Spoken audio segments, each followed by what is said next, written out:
thank you for sponsoring this week's Real Country File. Are you going to tell us a little bit about Thornton Breakers? Yeah, Thornton Breakers, a friend of mine, Peter Jones, started the business 30 odd years ago. Still going very strong. Started off as a one-man band and expanded to employing various people now. We're a really big, nice site in Halifax. So it's in really good condition. Second-hand parts. New parts are very difficult to come by these days, as everyone knows. So you can get some really good second-hand parts, a lot cheaper than new parts as well. So that's a complete bonus. And also as well, you don't have to be near Halifax to get the bits. You can just ring up and you post them out, don't you? Exactly, post them out all over the world. In fact, we do a lot of business places like Trinidad and Tobago, so I'm sure we can find you in the UK, whereabouts you are, no problem. We'll put a link to their website underneath this video as well, so if you need any bits for your pickup, you know where to go. That's right, website. Thank you. Thank you. So they'll take mostly, they've got some of the older stuff, but most of the modern stuff that gets crashed in the UK now, they buy it and basically turn it into part numbers so that you can buy second-hand parts rather than have to go to the main stealer and getting parts off them. There's this Mitsubishi here that has had a massive impact on the side. But, you know, other than the door and the sill and the chassis, obviously everything is just like new. You know, it's in really good condition. So, like the lights, the bumpers, the tailgate is obviously just got a slight dent there. But, you know, most of the car's still good. So that's why they break them for salvage. This is a Ford. They call them a Raptor when they've got all these bits and bobs on them. Obviously, it's got nice wheels. Nothing wrong with them. But again, really good for salvage. Obviously, they sell wheels, you name it, switches, all the switch gear out of them. They sell gearboxes, engines, parts for Nissans as well. There's a Navara that's obviously rubbed itself down a crash barrier.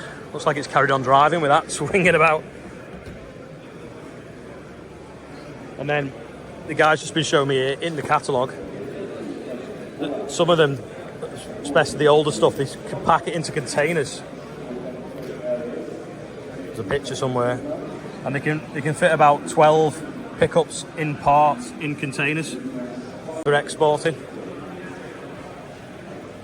Check them out, Thornton Breakers.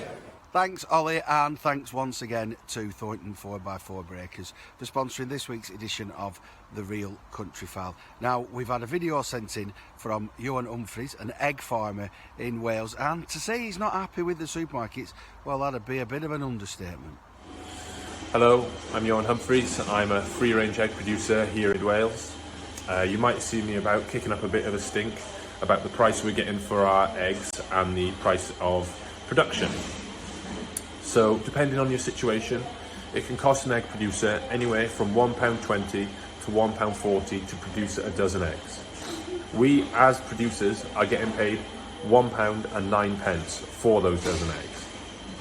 So, as you can tell, there is a bit of a gap there.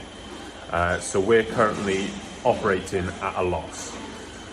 The supermarkets are saying avian flu is a big factor causing this current egg shortage, when in fact avian flu has so far only culled 2 million birds. I know 2 million birds is a lot, so it is a bit of a factor, you know, that's 2 million eggs a day. But free-range egg producers have yet to order 10 million birds into laying flocks, so that's 10 million less eggs every day being produced in the UK. So I'm not sure. That's because they can't afford to, you know. The cost of production is so high, it's cheaper just to leave your shed empty. So I'm not sure what's the biggest factor of the egg shortage, the bird flu culling 2 million or the producers not ordering 10 million birds. I don't think it takes much to work out what the issue is there. So obviously the cost of production has increased. My feed has gone from £250 a tonne to £400 a tonne, and I go through about 30 tonne a week. My electricity bill has tripled, but my egg price has stayed the same. The egg price has not stayed the same for you, however.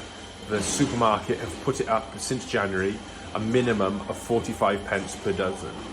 So the supermarket are already charging you, the consumer, more for your eggs, but we haven't seen that price come down to us, the farmers. As farmers, we would need about 25 pence a dozen more to start making a profit on these eggs, or even breaking even. So the supermarkets, I can't stress this enough, the supermarkets have raised the price for you, the consumer, 45 pence, but that price hasn't come down to us, the farmer, the producers, and that's why we're currently running at a loss. So yeah, hopefully it's going to get better soon. My fingers are crossed, but we need the support of you, the public, to put pressure on these supermarkets to start paying us farmers a fair price for our produce. Great British produce. These are Welsh free-range eggs. My hens are currently outside. They've got 40 acres of grassland and woodland to roam. So yeah, hopefully things will get better, but we need the support of the British public to help us producing a great British food. And now it's over to Angela, learning all about lime production on a farm in Cheshire. Right, I've got some cows, I've got some straw. So far, so normal.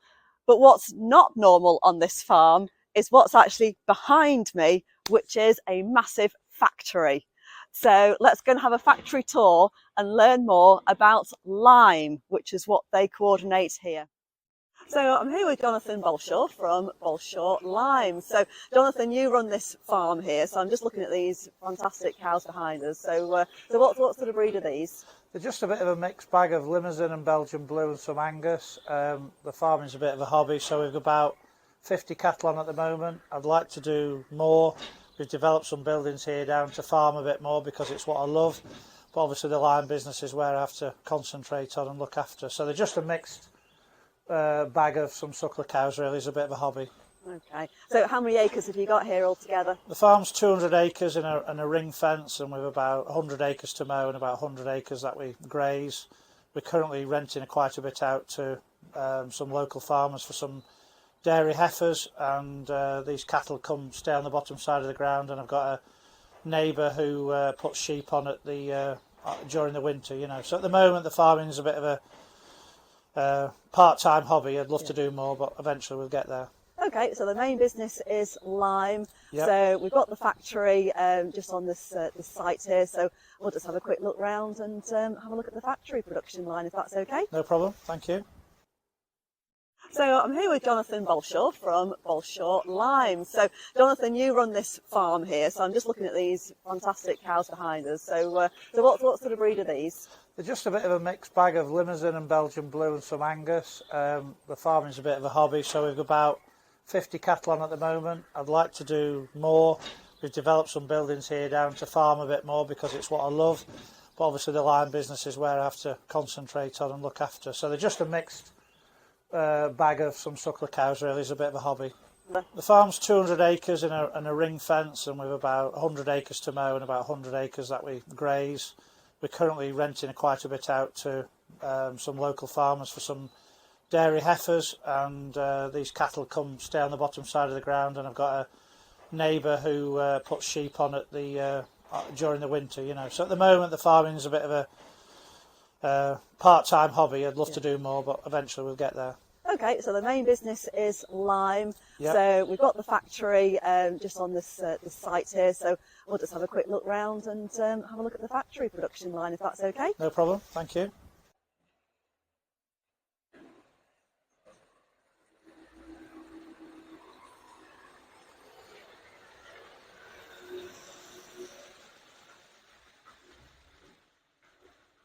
Okay, so we've stood in front of some Cubicle Care sacks now. So just tell us, what is the benefit of lime from a farmer's point of view with these? Depends if you're using it on your fields or using it for antibacterial problems with cattle. So this Cubicle Care is specialised for killing, reducing the cell count for mastitis on animal bedding, and it's made in a certain way where the particle size is just perfect for the job, because hydrated lime is quite specialised, and there's certain products, as in finer grade products which are better used for plaster or water treatment. So it's about the right product for the job. Lime is, farmers just thinks lime's lime, and the only way I can explain it, which most farmers can relate to without being disrespectful, is it's like going into a pub and asking for a drink. So you can have water, beer, lager, you know, the list is endless. So farmers ring up and say, have you got any lime? So the first thing you need to know is, what do you need that lime for? What are you doing? What's the application? What are you trying to achieve by it? And then the list is endless. So we bag lime. We have lime that comes off this process that is very pure for soil conditioning, because it's high alkali, high purity, highly soluble. Then it goes right to the scale where the lime that was showed in your factory before is going to Singapore for gas treatment. So you go from gas incinerators to water treatment, so we supply an incinerator in Jersey, to right down to the coarser material, which is rubbish for incinerators but very, very good for soil, and it's all about it being soluble. So if somebody hasn't spread lime on their fields previously, but was thinking it may be an alternative to any fertiliser that they're using at the moment, because obviously the prices of that has significantly rocketed this year, what sort of questions should they ask themselves about the land that's going on? So higher intensity farming, more slurry going on, more muck going on, the ground becomes more acidic. So it's all about balancing your pH of your soil with, you know, as regards the alkalinity. So obviously most farmers should. It's surprisingly how many don't, but it's about getting your pH correct in your soil. So calcium carbonate is what most people spread, and it works of a fashion. But if you put calcium carbonate into an oven and produce calcium oxide, and then add water to it to make hydroxide, it becomes very, very pure. So calcium carbonate neutralising value is about 48, and calcium oxide neutralising value is about 98. So going back to the pub scenario, if you buy, say the objective is to be drunk, you might want 15 pints of lager at £3 a pint, or 2 brandies. Now the farmer will think the brandy's too expensive, he'll go for the lager, but in reality the more you pay for the lime, the less you use, the more pure it is, and the better it is for your job. So in my wisdom, I would use a very high purity lime and use a small tonnage every year to keep the ground sweet, and I'd also probably put some salt with it, to sodium for the ground as well. And in terms of availability of lime, like where do you actually source yours from? Well, the lime, we're fortunate, or that's the reason why the business is where it is. There's some quarries in Buxton which produce very, very pure calcium carbonate. So the two big people are Tarmac, used to be ICI, became BLI, and now is Tarmac. And then there's another supplier called Lewast, who are big producers, and they've got a very, very pure stream of calcium carbonate.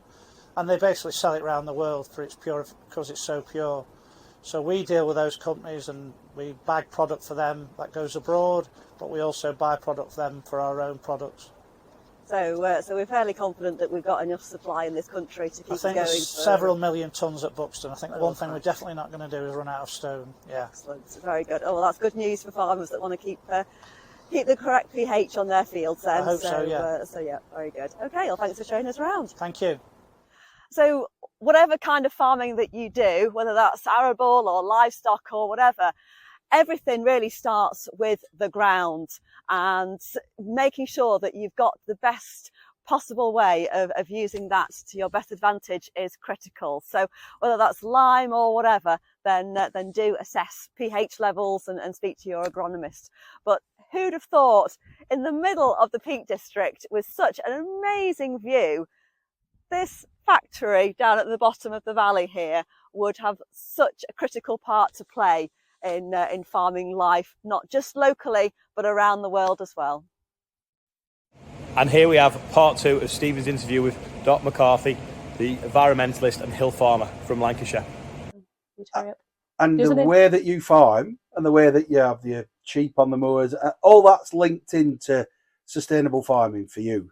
That's your ethos. Yeah, so first and foremost, when I took over the farm, which like I said is about 5 years ago, I just tried to zone in on what is producing the most pollution, what is our biggest hydrocarbon use. on the farm. So agriculture actually is the worst emitter. Lots of people think it's transport, fossil fuels, aeroplanes. Agriculture is actually the worst, but obviously no agriculture, no food, super important. So we can't just get rid of agriculture. Oh, we'll starve to death, obviously. So targeting agriculture is like a super bad idea. We need to look at everything else first, try and make agriculture better. There's loads of things we can do, loads of things we can do, different ways we can, you know, different management strategies within agriculture to improve the carbon footprint of farming, definitely. But ultimately, farming, you know, we literally, without it, we'll be hungry, naked and sober. It'll be terrible. So we definitely need to, you know, make sure all the other business sectors, they're massively reducing their carbon footprints. Agriculture, we've got such an important job to do in creating people's food. You know, we can innovate, we can make things better, but ultimately there are always going to be emissions. And I think there's this kind of utopian view of like trying to do everything perfectly, which just isn't possible. So yeah, what we're trying to do here is zone in on our hydrocarbon use that we can get rid of. So there are alternative technologies for your heating. So if you're in a farmhouse, usually it's heated by oil. So swapping that out for a heat pump. So you can have, if you've got a modern farmhouse, getting an air source heat pump, there's government grants for that. So you can get some money off and get that installed, and that's removing your oil use, swapping your electricity provider to somebody who's got renewable power, or if you've got the space and the roof space, if you have got a south-facing barn roof, buy solar panels. Like the return, even before the energy prices went up, is 13%. Like you try and get that in a bank. Yeah, it's not. Like you're not going to get it in a bank. Happen. Get some solar panels, get them on your roof. You'll be laughing. I've got to ask, because I always do when we come to here, and generally I'm blown away with what's coming next. But what is next? What's the plan? What plans have you got for next on the farm? So we're at a really interesting transition time now, because I thought it would take me a lot longer than it has to remove all hydrocarbon use. So by all hydrocarbon use, I mean we're swapping all our vehicles to electric, we're swapping all our farm machinery to electric.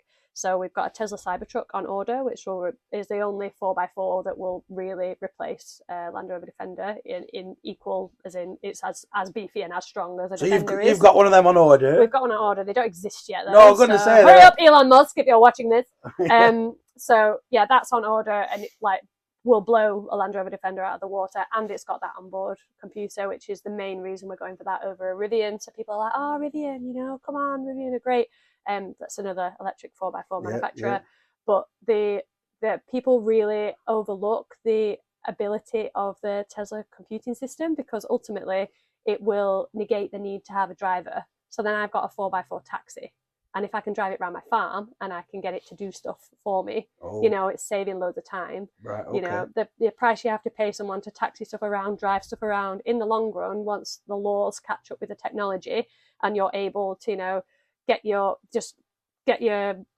4x4 programmed, and it's just taking, you know, a load of feed somewhere for you, and you don't have to go with it, and it can drive itself back. It's going to save you hours and hours of time. That's real future proofing then. Yeah. Really looking forward to that work-life balance and not having to be anyone who's looking at a young person looking at a career, anything to do with driving, you're going to be redundant in 20 years. I won't say what I've read, that electric driverless cars are always 2 years away. That was something that I read not too We'll have long this chat ago. again in a few years. We will have this. Remember, in my woodshed. But then again, you know, appetite for risk and for investment, we'd rather buy a lottery ticket than look at our pensions. so it is a bit. I like looking at my pensions. Yeah. Oh, there you go. That's because you're planning going forward. So that's electric vehicles. That's next, or that's on the horizon. So that's already sort of planned. So that's kind of like on the back burner, just doing its thing. So swapping all the like farm equipment out. So still I've got an amazing range of electric chainsaws and other power tools now. So like brush cutters, trimmers, that sort of stuff, you can swap to electric, and then you've got no petrol use there. Got to just say as well, absolutely brilliant for hand down vibration. With getting rid of the petrol engine off it and putting batteries. It's so much better. So much better. Quieter. You've used the electric ones? I've used both of them. I've used chainsaws for years. My hands are shot to bits because of petrol. Yeah. You know, you don't have to wear the same hearing defence either. Really, really good. Some of the new technology, like you said, still Husqvarna, Echo, some other brands as well. Really, really good stuff. So yeah, I'm all for that then. The really cool one, if you use a hedge trimmer, 18-hour battery life. you can like nobody That's is going to. that is a lot of edges. Yeah, it's a lot of hedges. We've got a lot of hedges here, but the brilliant thing is it's so much lighter because they put the battery on a belt. Yes. So I mean, I've got little pezzy skinny wrists. So if you're going and doing, you know, a whole hedge, it's brilliant because you've not got that weight. So it's great. So that's those plans. Yeah, so that's that. So that's the hydrocarbon use was sort of my number one thing because it was relatively easy to, like, there's already a solution there. So I was like, right, I want to remove all diesel and petrol use. So there's already technology available for me to save up for and buy and implement to get rid of that, to do something like climate change. So that's great. So now I'm on to the actual difficult bit. So it's been a bit of a whirlwind, random, you know, putting notes on the internet to solve the problem experience to get rid of the hydrocarbon use. But the next problem is actually a lot more difficult, which is how to reduce the carbon footprint of the agricultural side of the farm. Okay. So we have laying poultry, we have Hebridean sheep, which are predominantly used for training sheepdogs with. We also sell the meat. We have meat goats and we have honeybees as well. So the next thing that we're looking to focus on is rotational grazing of our laying poultry. I've been reading a lot around this because there's not very many solutions that work here because our land is so steep. So the McGregor tunnels that you might have seen before, so the big poultry, like if you've got farming people following you, they'll know, like it's like a big mobile polytunnel sort of system. We just can't have them on our steep hills. And up at the bottom of the hill. Well, yeah, or you just won't be able to move it because it's so sticky. Right. Yeah. So can we have a smaller scale of that on some bigger tyres? Like, we're trying to figure out the finances of that, what makes sense. Shall we even carry on having poultry here? Does it make sense? The grain price is so much higher. So are we going to keep poultry? Are we not? Are we going to keep sheep? Are we not? How can we best produce as much food as we can? Or maybe not even necessarily food, maybe fibre, maybe building materials. So figuring out from an agricultural perspective what this farm can produce the most of at the highest profit that will best serve the local area. So instead of making the land produce what you want, looking at what the land can best produce to make a margin with less inputs to work with the land, if you will, and your kind. I mean, if I could grow whatever I wanted, I'd grow pineapples because they're really tasty. But I can't because I live on a north-facing hillside in England. So. Yeah, and that's like the third plate, isn't it? So, you know, everyone said, "Oh, buy local." You know, that we're reducing our carbon footprint from our plate, but actually buying things that should be grown local. Yeah. That then means that there hasn't to be the same input onto the land. That's the next step, isn't it? That's what you're talking about, really. So one of the curveballs with climate change is there is opportunities that will present themselves that climatically within agriculture that weren't there before.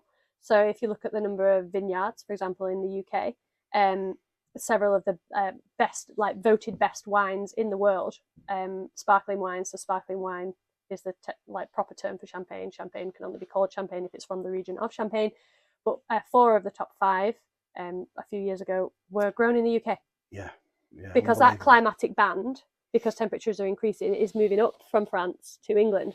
So that is providing a massive opportunity to people down south in England for a change in what they're growing on their farm.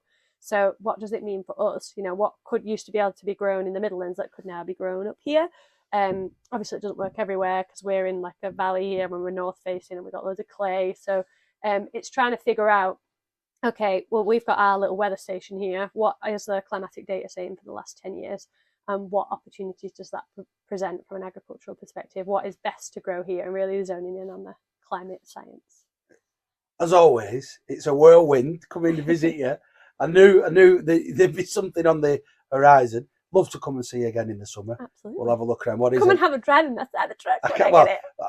That might be a couple of summers away, yeah. but hopefully not. Well, it will be. It will be for sure, but in my head. But just come back and maybe we'll look at how your business is going again.